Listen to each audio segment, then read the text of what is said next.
let's talk about the last stage in this rapid healing energy cycle between the masculine and the feminine energy. And this stage is the resolution of the triggers stage. If you haven't seen stages 1, 2, and 3, please stop this video and go back to watch those videos, because this is not going to make sense to you in the context in which it should if you haven't seen the other videos.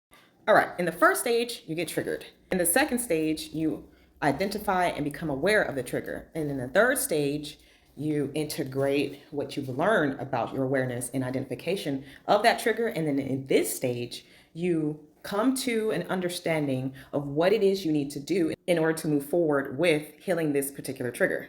So this is about the shortest stage, okay? After you've been triggered, you know why you're triggered, you know how you feel, okay? Then you either self-actualize and look for a new opportunity to show up differently once that trigger shows up again, or you take your person, whoever triggered you, aside and you try to work through that.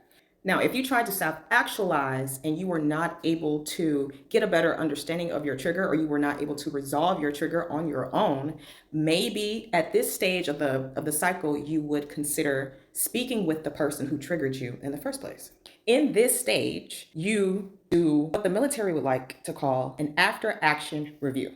And I know my sergeant would be proud of me. Basically, ask yourself, what happened?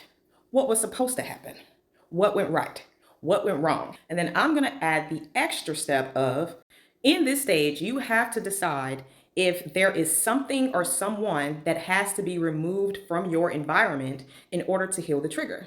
And you know whether or not you need to remove yourself from a particular environment or a person if this trigger keeps happening to you and it's making you feel worse and worse.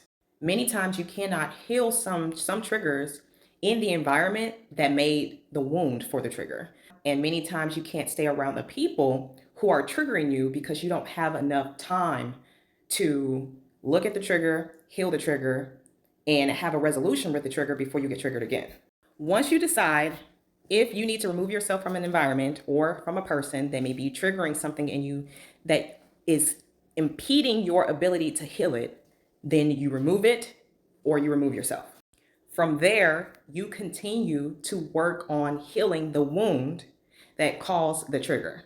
And you're going to find a way to come to the frequency of acceptance and forgiveness for that wound that has caused your triggers. And then from there, you just rinse and repeat the cycle until you no longer get triggered by that particular trigger.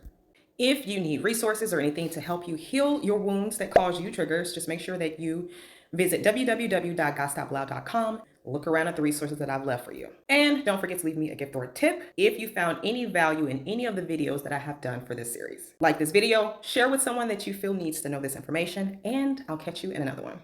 Ciao.